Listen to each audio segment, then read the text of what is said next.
Welcome back, everyone, and we're going to go ahead and get ready to open the second deck of this box. See if we can get a new house this time. That last deck was interesting, but I want to see some new stuff now. What do we got? We have in this deck Saurians, that's what I wanted to see. Shadows and Brobnar. This is Glassfold of the Gold Sentinel's Wall. It's got like a fishy kind of body here with like a lot of tentacles and like tendrils in the bottom there, and then I have no idea what to make of that head. That is a weird kind of like crown thing and like bar through its head. Yeah, that is an interesting looking Archon. But yeah, I didn't mention it in the last video, but I do appreciate all of you who were watching, and if you do feel like you enjoyed the content and you're feeling up to it, I would appreciate any of you who would subscribe to the channel. Well, I'm still infinitesimally small at the moment, but you know, if I grow, I would like to add some more and put some more effort into this channel. Absolutely. All right, dropping the Archon card down, squaring it up, and we are starting with Shadows, and that's a card that I don't think I saw in this set so far. It's Treasure Map. Amber when you play it, and if you have not played any other cards this turn, gain 3 Amber. For the remainder of the turn, you cannot play cards. That is very interesting. So yeah, you can play this. It's not an Omega, so it doesn't like end your turn or anything like that. It's not Alpha, so you can still use things that you have on the board. You don't have to like you just play one card. You can reap with creatures, Shadows creatures you might have on your board. You can do all that stuff, use action abilities and fight. So that's pretty cool. That's a really good card. Great first turn play. And we're going right into Gambling Den. It's an artifact with an Amber bonus. At the start of each player's turn, that player may choose a house. If they do, reveal the top card of their deck. If it is the named house, they gain 2 Amber. Otherwise, they lose 2 Amber. So this is a cool card because you can kind of play the odds a bit and look at your hand, your board, and your discard pile, and kind of guess based on that. Especially if you have less than 2 Amber, you don't have much to lose. So yeah, that's a pretty interesting card that can be used to great effect.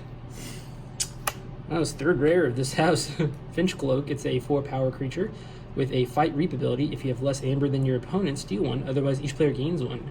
So no matter what, this always reaps for 2. And it's got 4 power, so it's a pretty beefy, comparatively, Shadows creature. Like to see that. Hidden Stash, it's an action card with an Amber bonus. Play, archive a card.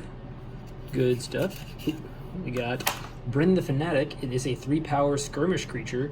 Play, your opponent gains an Amber, and destroyed, steal 3 Amber. So we're going to be looking through this deck to find ways of destroying him, with none so far, but yeah, we'll keep an eye out. Next up, we've got Yancey Gang, a 5-power creature with an action, steal 1 Amber. Usually pretty good to get 1 Amber off of this guy. Oh, and we got 2 of him. Pretty cool. Trust No One. It's an action card. Steal 1 Amber. If there are no friendly creatures in play, instead steal 1 for each house represented among enemy creatures to a maximum of 3. This is like the standard Bog Shadows Steel card of this set. Like to see that. Hey, like to see 2 of that. That's great. And we got Ronnie Wristclocks on top of that. Wow, there's a lot of good Amber in this Shadows. I like it a lot. 2 power and play, steal 1 Amber. If your opponent has 7 or more Amber, steal 2 instead. Great card. Man, fantastic card. Kaimur Eclipse, it's an action card. Play, shuffle each flank creature into its owner's deck. Great for getting those play effects back, shuffling Ronnie back into your deck and getting him back out to be used again. Fantastic. Inky Gloom, your opponent cannot use creatures to reap on their next turn. Haven't seen this used to great effect yet. It's mostly a stall, but you know, put them behind a turn at least. All right, now we're into the Saurians, and this is a card I have not seen before. It's So Salt, an action card with an Amber bonus. It's Alpha, so it's going to be the first thing you do during your turn. And to play, until the start of your next turn, creatures cannot be used to reap. I don't know how I feel about that. That's an Alpha, so you can't use to reap with your own creatures. So if you're really far behind, I guess, on your board state, your opponent's got a bunch of creatures and you don't have very many, or you don't have any Saurians, I guess, out that can reap, then yeah, you can just use this to put your opponent behind again. So this Inky Gloom, I guess, can be used to like stall your opponent out of Amber a bit, which is interesting, I guess. Ooh, Crassosaurus. I like to see him. It's a 4-power creature with 2 armor. It's elusive, and play, capture 10 amber from any combination of players. Then if Crassosaurus has fewer than 10 amber on it, purge him. So that's really cool because, you know, you're only ever going to play it whenever you and your opponent combined have 10 amber. And Saurians make a great use. There's a lot of great cards that use amber on creatures. So hopefully we get some of those in here. But yeah, this is a great card to just, your opponent swings really far ahead in amber. You can just really put a stop to that. And they might not have an answer for this for a while. So that's really good. I like to see that. And we have Cincinnatus Rex. Oh, this guy's a beast. He's a 6-power, 4 armor creature. If there are no enemy creatures, destroy Cincinnatus Rex. Fight, you may exalt him. If you do, ready each other friendly card. Ready each other friendly card. So you can do some serious shenanigans with this guy. If you have a way of readying and fighting with him off house, you can just do some crazy things. There's a really cool combos with this, but it readies each of your other friendly creatures. You can use all your Saurians, you can fight with him, ready all your Saurians, use them again. This is really insane, the things you can do with this guy. Really good to see him. Tribute, great card. Action card, amber when you play it. The most powerful friendly creature captures 2 amber. You may exalt that creature to repeat the preceding effect. So this is a 1 card, 4 amber capture. 4 amber capture. And with as many things as Saurians can do with amber on the creatures, this is just a super powerful card. I've lost many games just to this 1 card alone.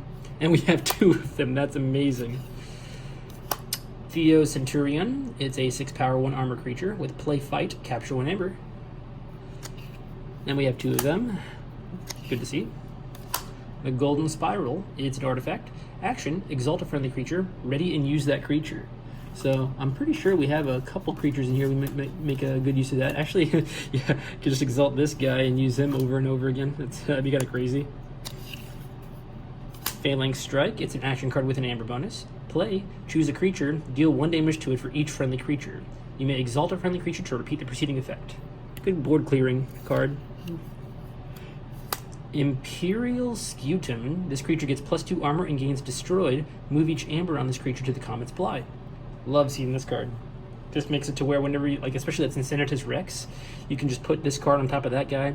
Those 10 amber are going to go back to the pool instead, back to the Comet's Bly instead of your opponent's pool. Great way to combo those 2 together. Brutodon Auxiliary, a 6-power, no armor creature with taunt and hazardous 2. Great for protected stuff. And we have 2 of those. And now we are on to Bravnar. This is Slimy Jark. It is a 1-power, no armor creature with skirmish and elusive. And when he fights, he enrages the creature that he fights. Honestly, not too big a fan of this guy. He doesn't really seem to do much. He makes your opponent fight once. And unfortunately, we have 2 of them, which, well, hopefully we'll be able to make use of at some point. Ogopogo, a 6-power, no armor creature. And after he attacks and destroys a creature, you can deal 2 damage to a creature. So it's kind of a good kind of momentum maintainer card. Pretty cool. Blood Money plays 2 amber from the Comet's Supply on an enemy creature. Great for getting extra amber with fights. And we have 2 of those. Like to see that. That's pretty cool. Warrior's Refrain, action card with an amber bonus. Stun each creature with power 3 or lower. That might hurt our Shadows guys a bit there, but it's pretty good. And then we have another Stun and Tremor. Stun a creature at each of its neighbors. So you can spread some stuns around, which is nice. Stilled Kin, it's a 2-power creature with skirmish, and after a giant creature is played adjacent to him, ready and fight with Stilled Kin. So, yeah, you can do some kind of minor damage to creatures.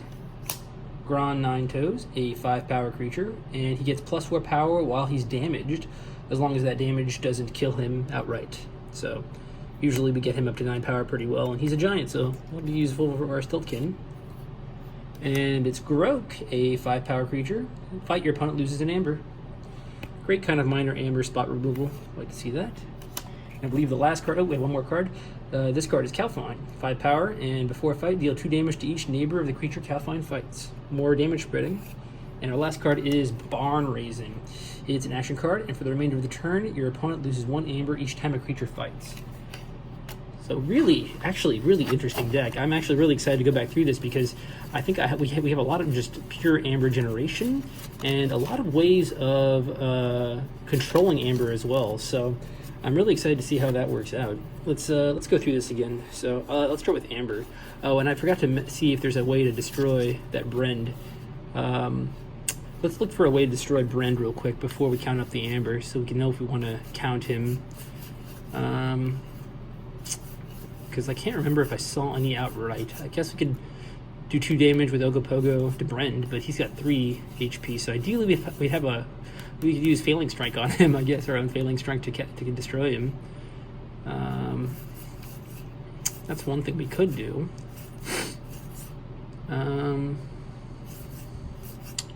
Preventing Reaps. Yeah, we have no real way to destroy him outside of using Failing Strikes or the Ogopogo effect. But, so I'm not sure if we want to count him. That's tough. Alright, well, we'll not count him. We'll just keep him to the side. We'll use him as like the high range in case we can manage to find a way to destroy him. But okay, let's do Amber now. Straight up Amber generation.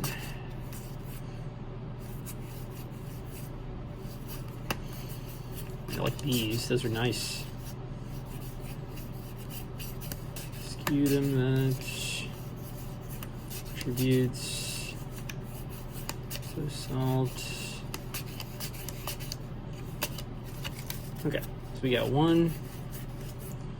So let me just actually count this. Okay, so 1, 2, 4, 5, 6, 7, 8, 9, 10, 11, 12, 13, plus 4, so 17, 18, 19, 20 Amber, and then 23 Amber, I guess, if you count this. So 20 to 23 Amber, more like 20 Amber, I would say. That's pretty good. That's a above average number for sure. Let's go through creatures. All right, so creatures.